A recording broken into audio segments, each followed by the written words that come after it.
Assalamualaikum warahmatullahi wabarakatuh. Perkenalkan, saya Arli Rahmayanti.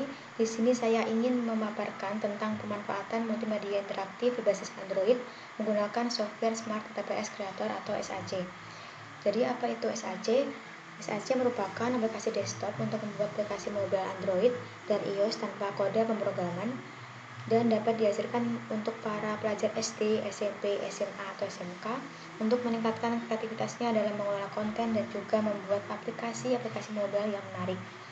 Jadi SAC ini merupakan aplikasi utama dalam pembuatan multimedia berbasis Android.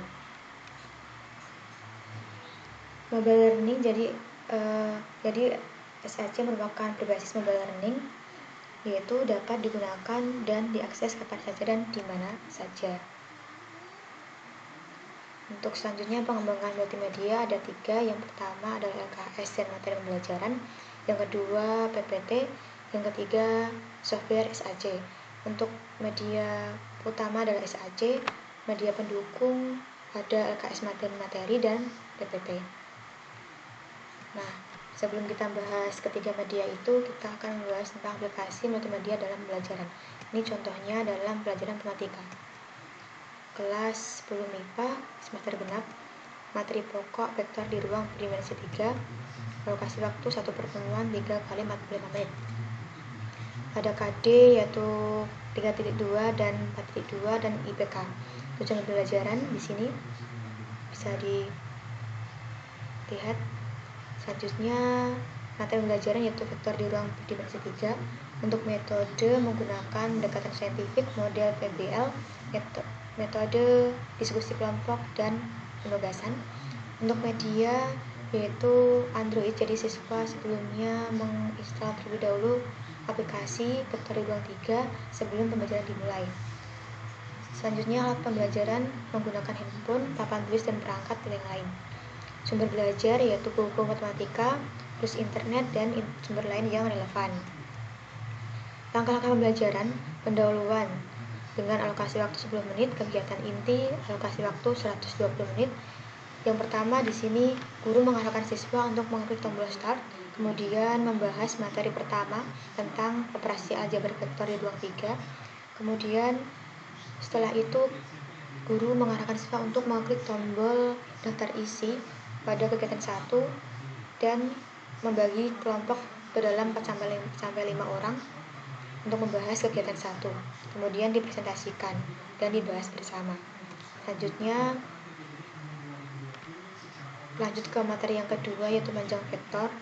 Setelah mempelajari panjang vektor, terus siswa membahas kegiatan 2 bersama kelompoknya, kemudian presentasi dan membahas hasil dari materi dengan memberi kesimpulan. Selanjutnya penutup dengan alokasi waktu 5 menit. Nah, selanjutnya tentang media pendukung PPT. Jadi ini bentuknya bisa diatur terlebih dahulu untuk ukuran slide-nya, yaitu disesuaikan dengan ukuran Android. Jadi PPT ini merupakan media pendukung untuk merancang desain utama media pembelajaran, di mana di dalamnya terdapat LKS dan materi-materi yang telah disusun sebelumnya. Dan perbedaannya di sini diberi tambahan desain yang terlihat agar terlihat lebih menarik. Untuk ukuran slide PPT dapat disesuaikan dengan ukuran layar handphone. Nah, jadi setelah PPT ini dibuat, kemudian di-save dalam bentuk PDF, selanjutnya diimport ke dalam SAC.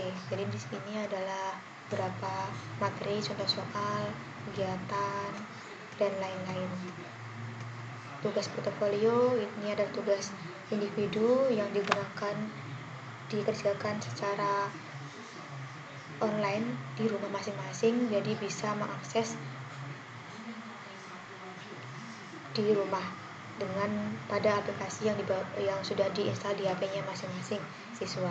Selanjutnya ada video pembelajaran tentang penerapan vektor ke dalam kehidupan sehari-hari, terus kata motivasi dan penutup. Selanjutnya kita buka aplikasi software SAC. Jadi ini adalah contoh setelah diimport ke dalam SAC. Jadi awalnya kita mengeklik insert dan import PDF, jadi nanti akan tampil seperti ini.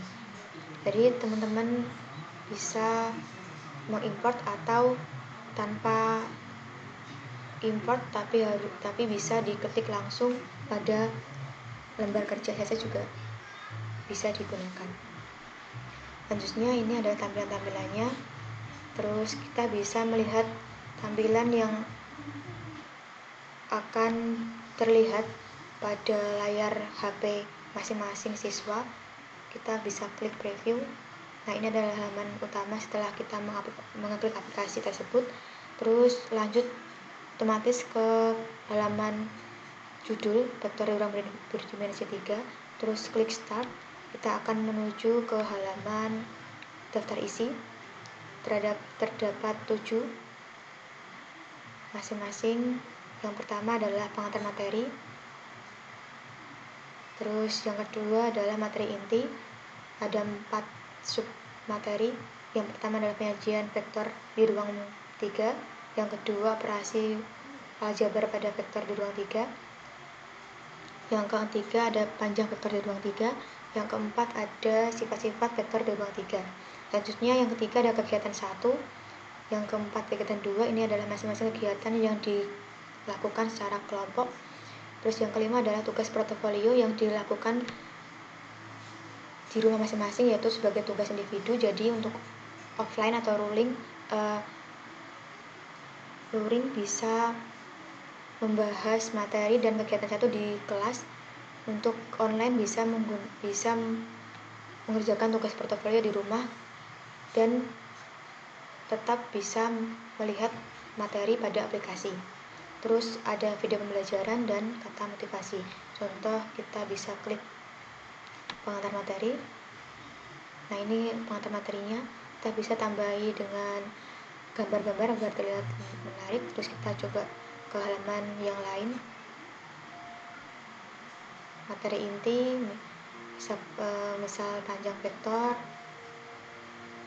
Klik panjang vektor. Di sini ada materinya. Kita bisa swipe ke kanan. Ini contoh soal, terus yang lainnya juga. Terus bisa ini sifat-sifat vektor.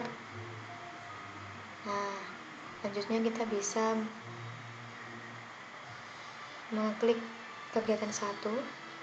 Ini adalah kegiatan kelompok. Nah, ini tentang menganalisis operasi pada vektor di ruang 3. Nah, selanjutnya bisa klik kegiatan 2.